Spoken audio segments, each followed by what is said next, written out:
11 نومبر 2020 کو international atomic energy commission نے یہ رپورٹ جاری کی کہ ایران کے ایٹمی اثاثے تیزی سے بڑھ رہے ہیں اور ایران کے یورینیم کے ذخائر میں 12 گنا اضافہ ہو چکا ہے، جس کی اجازت امریکہ ایران ایٹمی معاہدہ دیتا تھا۔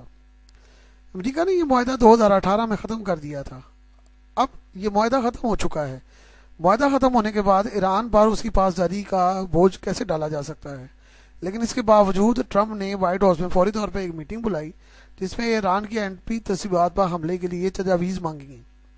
اس میٹنگ میں امریکی نائب وزیر خارجہ، امریکی نائب صدر، chairman joint chief of staff نے شرکت کی۔ ان حضرات نے ٹرمپ کو یہ مشورہ دیا کہ وہ کسی انتہائی اقدام سے باز رہے۔ ان کے نزدیک اگر یہ حملہ ہو گیا اور یہ بہت بڑی جنگ کا پیش خیمہ ہو سکتا ہے اور بحران کی صورت اختیار کر سکتا ہے۔ ٹرمپ کے اصرار کے باوجود ایران پر حملے کے لیے یہ افراد راضی نہ ہوئے۔ ٹرمپ کا کہنا ہے کہ وہ محدود طور پر ایٹمی صلاحیت کو کم کرنے کے لیے ایران پر یہ حملہ کرنا ضروری سمجھتا ہے۔ جو بائیڈن جو اپنی مہم میں 2015 کے جوہری معاہدے کو ریوائیو کرنے پر راضی تھے اور ایران کے ساتھ اچھے تعلقات کے لیے پرعزم تھے، ان کے نمائندے نے بھی اس سارے واقعے پر افسوس کا اظہار کیا ہے۔ اس وقت امریکی بحری بیڑا فوری طور پر خلیج کے لیے روانہ کر دیا گیا ہے تاکہ کسی نئی صورتحال کے لیے وہ مکمل طور پر تیار کھڑا ہو۔ اسی سارے معاملے کے درمیان میں اچانک ایران کے ایٹمی سائنسدان محسن فخری زاد کو خودکش دھماکے میں شہید کر دیا گیا۔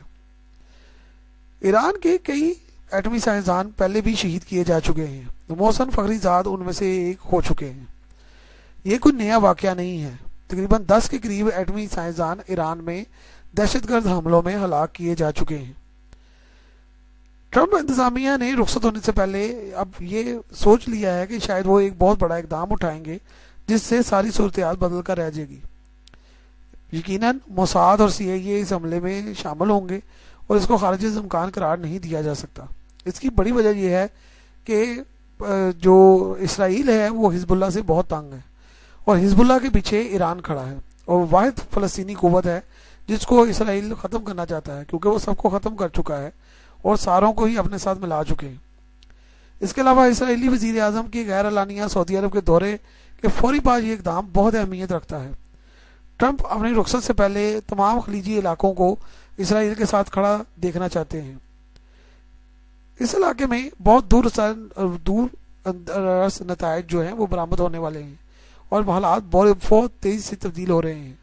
سعودی عرب کے نزدیک حوثی باغیوں کی مدد ایران کر رہا ہے۔ ان کے نزدیک جنگ کا پاسا پلٹ سکتا ہے، لیکن اگر ایران حوثی باغیوں کی مدد چھوڑ دے اور فلسطینیوں کی مدد بھی چھوڑ دے تاکہ ان کی آواز ہمیشہ کے لیے ختم ہو جائے، کیونکہ اسرائیلیوں نے حماس کو تو اپنے ساتھ پہلے ہی ملا لیا ہے۔ حماس پر الزام ہے کہ اس نے کروڑوں ڈالر اسرائیل سے لیے ہیں۔ علاقے میں بحرین، عمان، متحدہ امارات، سعودی عربیہ سبھی اسرائیل سے سرکاری اور غیر سرکاری، اعلانیہ اور غیر اعلانیہ تعلقات قائم کر چکے ہیں۔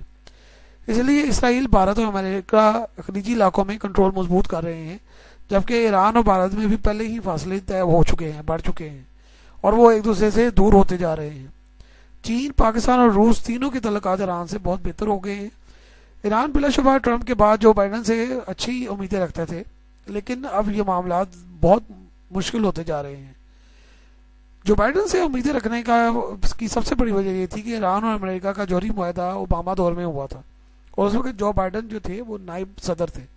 جو بائیڈن اسرائیل کو نظر انداز تو نہیں کر سکتے، لیکن وہ یقیناً ایران اور چین سے سخت تعلقات کے خواہاں نہیں ہیں اور ٹرمپ کی پالیسی کو آگے لے کر نہیں چلیں گے۔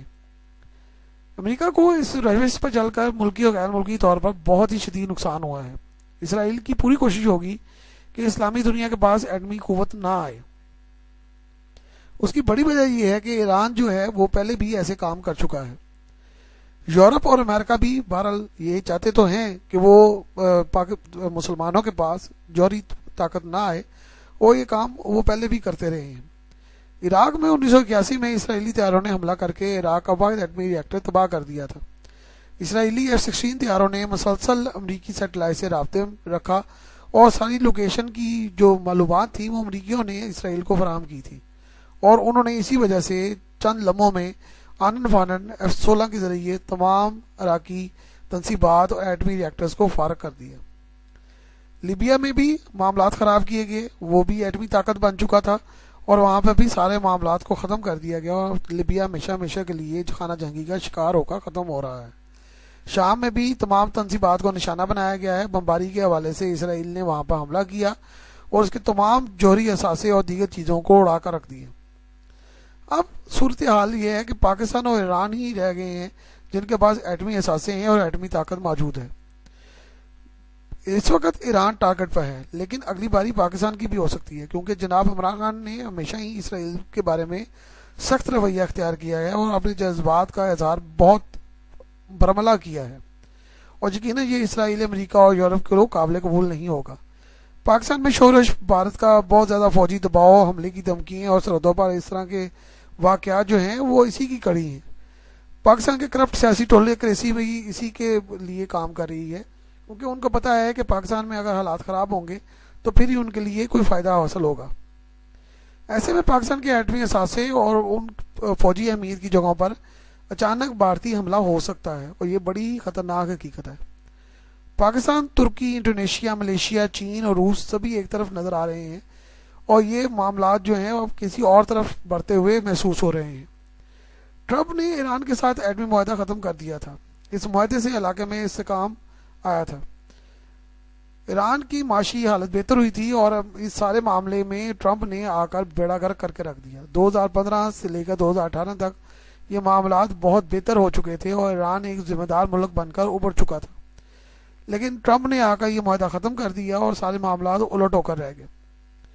اس صورتحال کو خراب کر دیا گیا ہے، جس پر چین، روس اور یورپ کے ممالک نے بھی امریکہ کو خبردار کیا تھا کہ وہ اتنی بڑی غلطی نہ کرے اور اس معاملے میں نہ آئے، لیکن بہرحال ٹرمپ کے سر پر یہ معاملات سوار رہے ہیں۔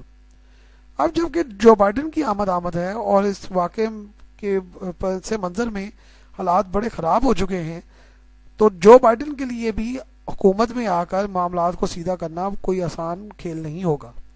ایران نے نہ صرف بدلہ لینے کا اعلان کیا ہے، بلکہ ایران نے کہا ہے کہ وہ اس معاملے میں بڑے ٹارگیٹڈ آپریشن کرے گا۔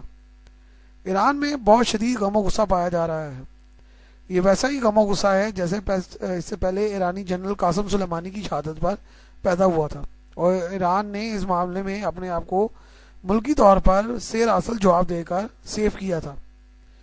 اب بھی اگر یہ جوابی کارروائی ہوئی اور اس میں کوئی شدت آ گئی یا نقصان زیادہ ہو گیا، یہ معاملات کسی اور طرف چلے گئے، تو یہ ایک نئی جنگ کو شروع کر سکتے ہیں، جس کی زد میں نہ صرف ایران آئے گا بلکہ پاکستان اور دیگر ممالک بھی آ سکتے ہیں۔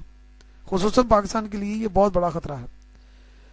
اس وقت پوری انتظامیہ، ٹرمپ اور دیگر لوگ تو دباؤ میں ہیں ہی ہیں، لیکن یہ پاکستان، چین، روس اور خلیجی ممالک سبھی کے لیے انتہائی خطرناک سچویشن ہے، اور اگر یہ صورتحال خراب ہو گئی تو ٹرمپ انتظامیہ اپنے جو سارے معاملات ہیں اس میں کامیاب ہو گئی، تو یہ بھی ہو سکتا ہے کہ وہ ایران اور چین دونوں کو ہی ایسے معاملات میں الجھانے کی کوشش کریں جس سے معاملات خطرناک حد تک تباہ کن ہو جائے اور ایسی خرابی پیدا ہو کہ اس کو روکنے کے لیے جو بائیڈن تو کیا کوئی اور بھی کام نہ کر سکے۔